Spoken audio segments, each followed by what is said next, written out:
Hey everyone, it's me, your girl Melipona, back for a long-awaited next chapter of Tears of Themis.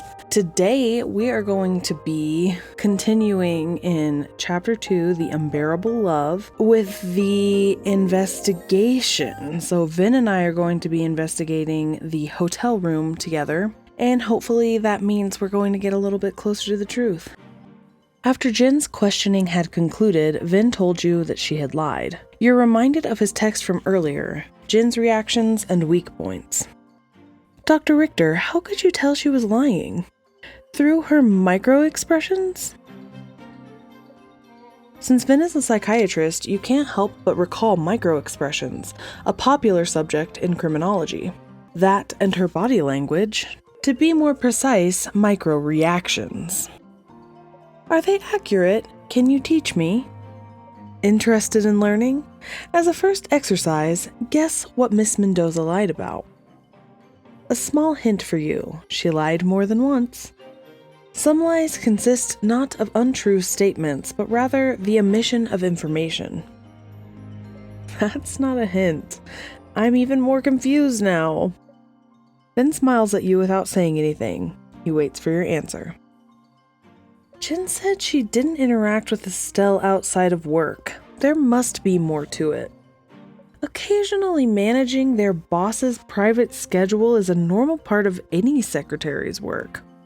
There's no way she'd have no contact with Estelle outside of work.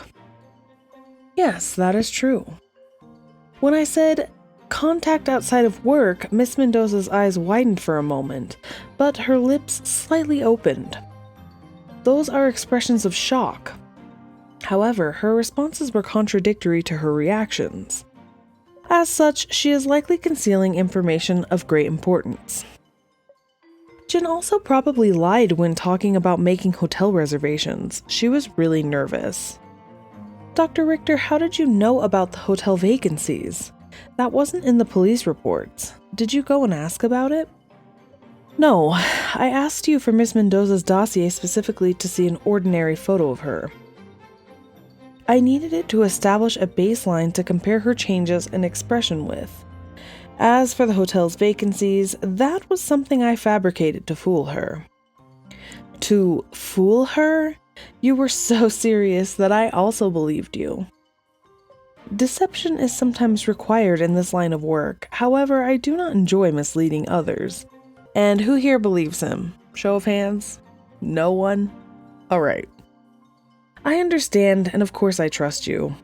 That is good to hear. At any rate, you are correct. Miss Mendoza was lying about the hotel reservations. At that time, she was unconsciously rubbing her fingers. Her anxiety was evident. She wouldn't react like that if it was just a normal booking. Something's not right. You immediately seek assistance from the crime scene investigator. Officer, could you help me look up the hotel's recent reservation records? Of course, just a moment.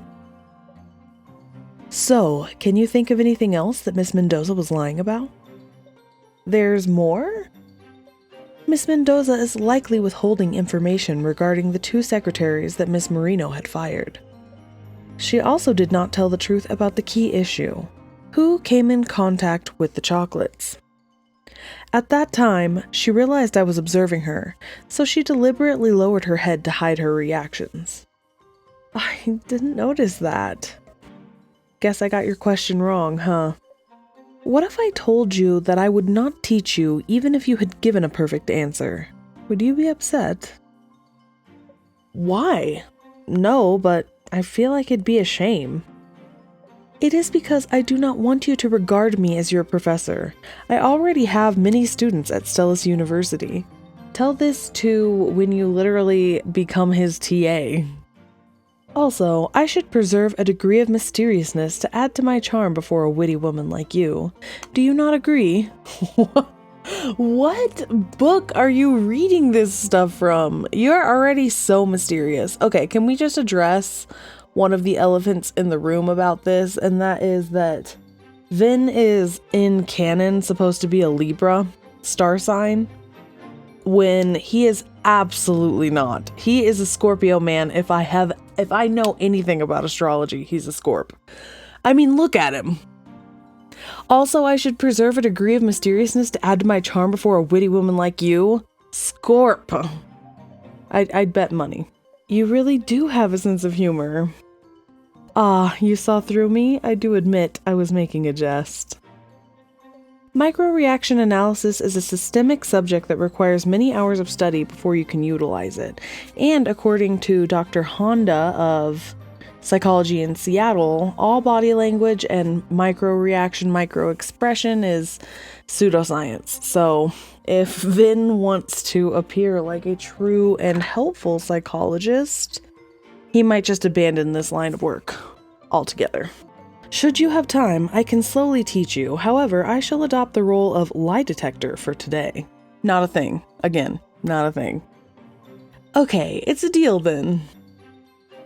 It's a shame that microreaction observations can't be used as evidence in court. Let's go search for evidence at the scene. Officer, when did the police arrive at the hotel? Was the scene of crime compromised in any way? We received the report at 7:45 a.m. and immediately instructed the hotel to lock down the scene.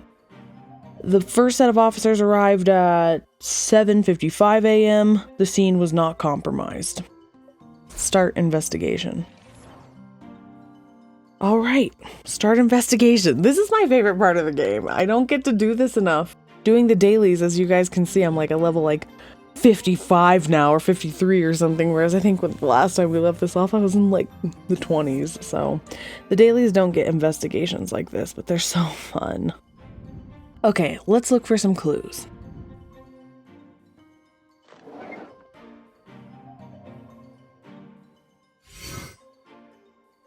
Tea, soda, yogurt, Romane Conti. Huh? Did you discover something?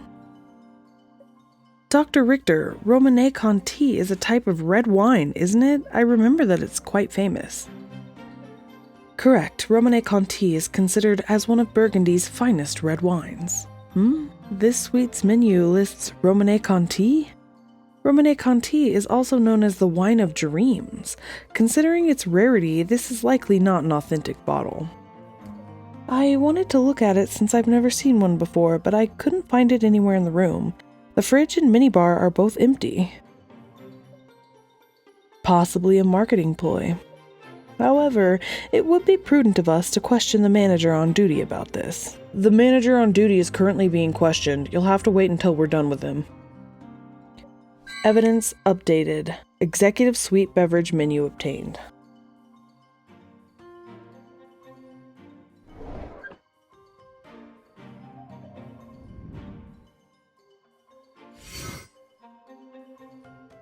An amethyst wine glass. How exquisite.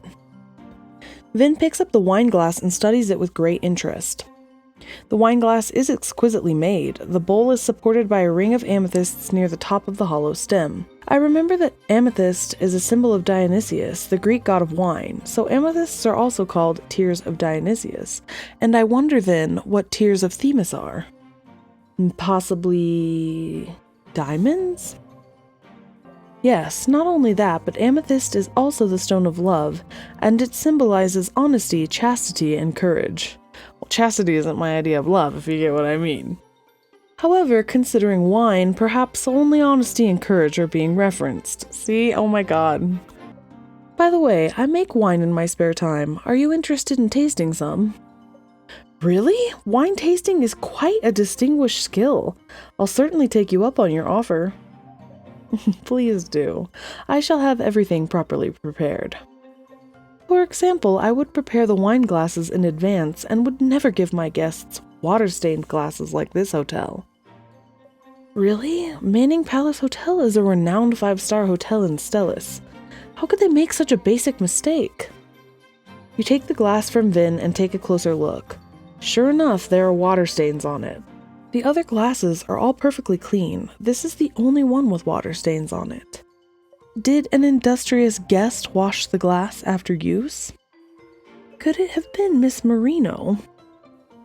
Evidence record updated, amethyst wine glass obtained.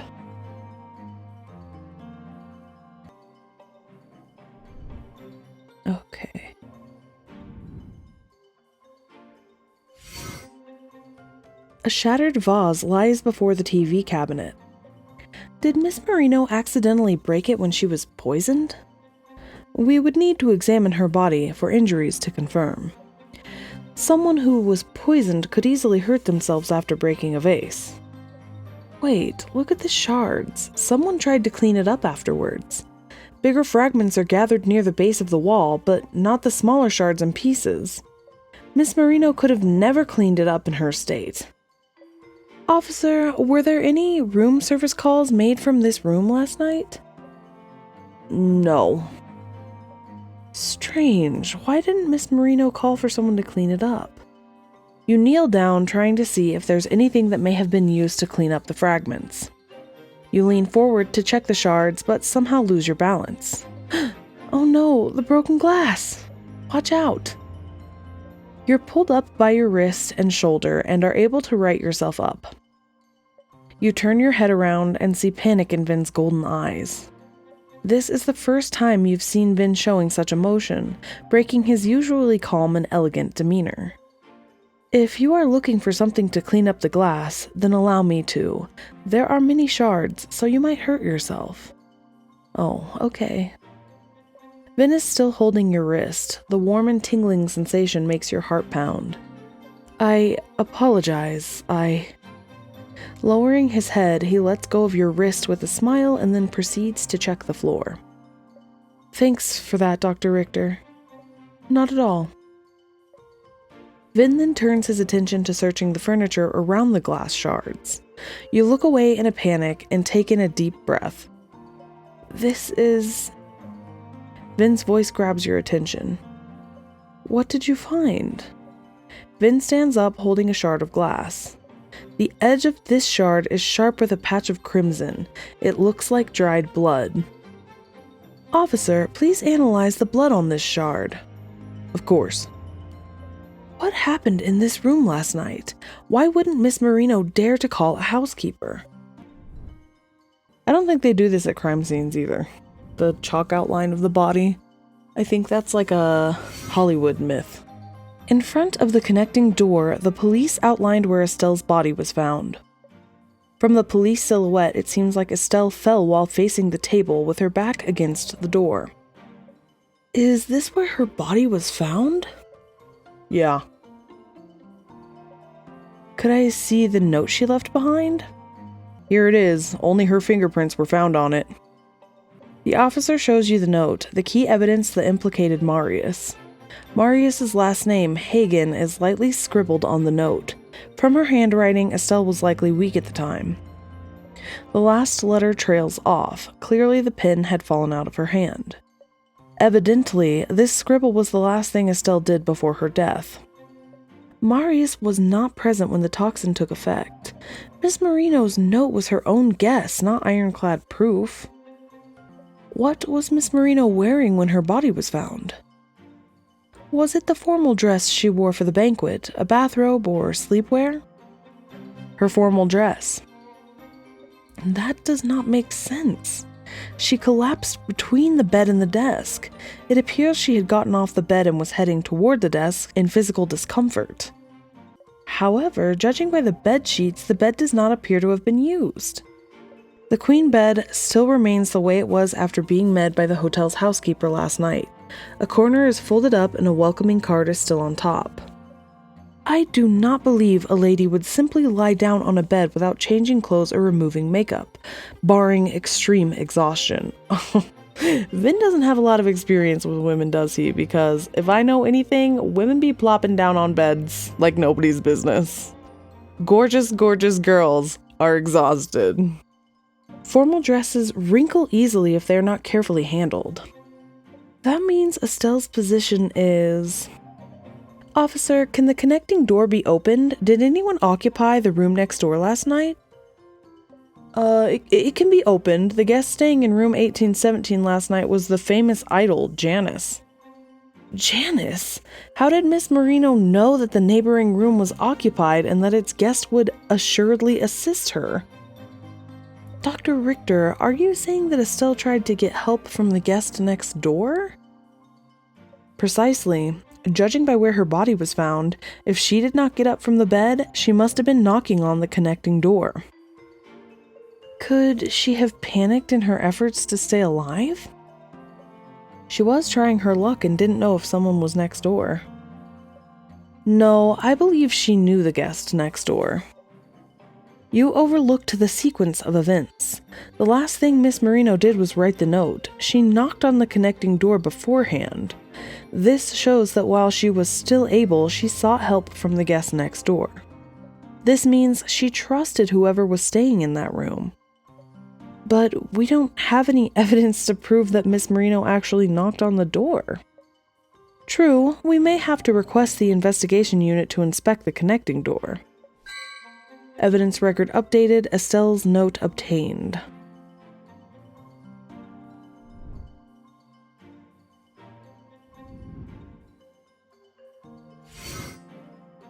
Janice is on the cover of this magazine. I know very little of this Janice, only that his movies and TV shows have been quite popular in recent years. He's a great actor. He's probably one of the top idols in the entertainment industry.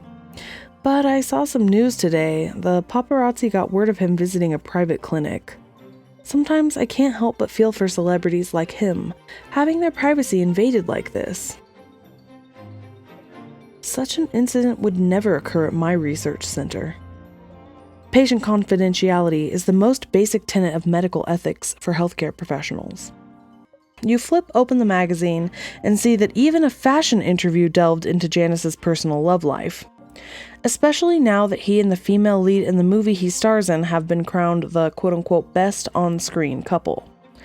You quickly scan the interview but don't find any helpful information. You can't help but take another glance at the cover. The cover features Janice in his role as a magician in the movie.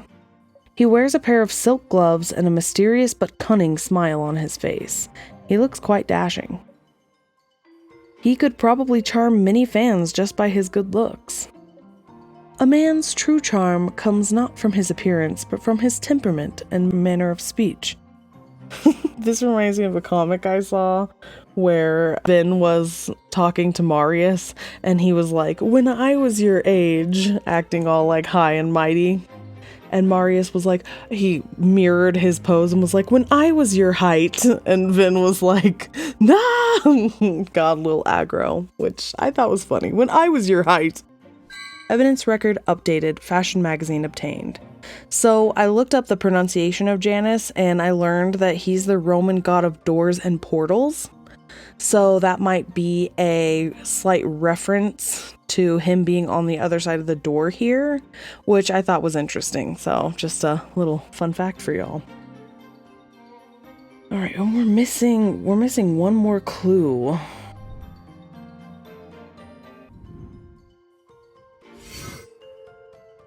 What is this supposed to indicate? The victim's phone. You put on gloves and pick up Estelle's phone. Its screen immediately lights up. Alright, so now we gotta break into a phone. I mean, her phone battery is almost as low as mine. What is this? On the back of the phone, there is a nondescript brown smudge. It would be easy to dismiss as a stain if one weren't carefully looking. It appears to be chocolate residue. You mean from when Estelle ate that piece of chocolate? It's chocolate. Preliminary testing shows that it matches the chocolates from Mr. Von Hagen. The smudge runs from the top left to the bottom right. It does not appear that Miss Marino was the one who left it. Why do you say that? Wait, I know. If Estelle was holding her phone as a right-handed person, the smudge should be from the top right to the bottom left. Okay, but like for instance, I am right-handed and I'm holding my phone with my left hand right now. It's not that unusual to use a phone with your non-dominant hand, right? If Estelle were a lefty, the smudge should be near the camera instead. How refreshing it is to converse with an actual intellectual. Even disregarding the smudge, the phone itself is suspicious. If Miss Marino was in possession of her phone before losing consciousness, then why did she not use it to call for help? See, now that's a point that makes some sense. All you have to do on most phones is hold down the center button in order to call it for an emergency. That'd be much easier than trying to write a note or knock on a door. Additionally, why did she not use her phone to leave a message about her killer? Tearing off a sheet of paper and writing on it would have been more taxing than simply typing Hagen on her phone. Vin and I... Okay, what does it say about me that I'm on the same page as Vin during this investigation? Yes, I've played it before, but it was like almost 3 months ago now, so... I'm just saying it says either I'm a genius or I'm shady like Vin, and I don't know. Type in the comments. What do you think? Unless she didn't have her phone with her when she died. Key clue acquired. Although the phone is locked, you can see that its battery is at 23%. Whose fingerprints are on the phone? Only the victim's. Just Estelle's? That doesn't make sense. Jin said she had Estelle's phone the entire time. Her fingerprints should be on Estelle's phone. Suppose someone took Miss Marino's phone and, following her death, cleaned it before replacing it. Naturally, only her own fingerprints would be present. Did the murderer try to cover their tracks by using Estelle's hand to plant fingerprints on her phone after she died? Evidence record updated, lost phone obtained. After a brief investigation of the crime scene, even more things about the case seem suspect. Officer, did the police investigate security footage for the hallways on floors 17 and 18? Did either Miss Marino or Miss Mendoza leave their rooms after returning to them? Of course we did. The footage showed that the two returned to their rooms at around 9 p.m. There was no activity outside their doors. None at all? So, they neither left nor had any visitors? Did anyone enter the rooms adjacent to rooms 1818 and 1713? At 11 p.m., a guest checked into room 1816, which was next to Janice's room. There was no activity near room 1818 and 1817 until Janice checked out this morning at 7:20. 1817 is a regular suite and is appropriate for a secretary like Miss Mendoza. However, it is somewhat unbefitting for a celebrity like Janice. Officer, where is the key to the door connecting rooms 1818 and 1817? We didn't look into that.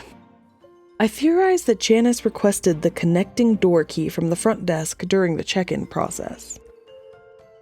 The crime scene investigator goes to find the on-duty manager and comes back with a positive answer.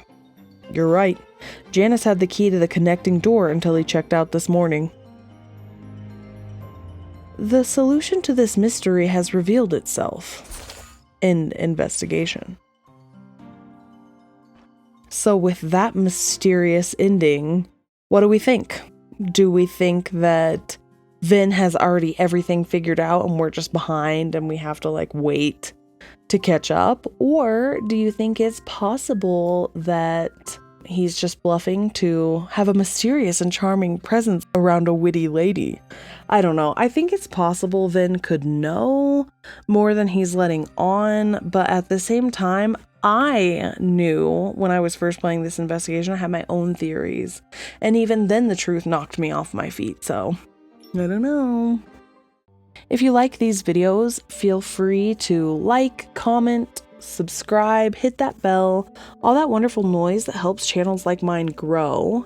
And I really do appreciate it. We are getting some early followers and some good comments, and I'm so appreciative for every one of you that finds me. I hope that I was able to brighten your day with another one of these videos, and as always, this is the end.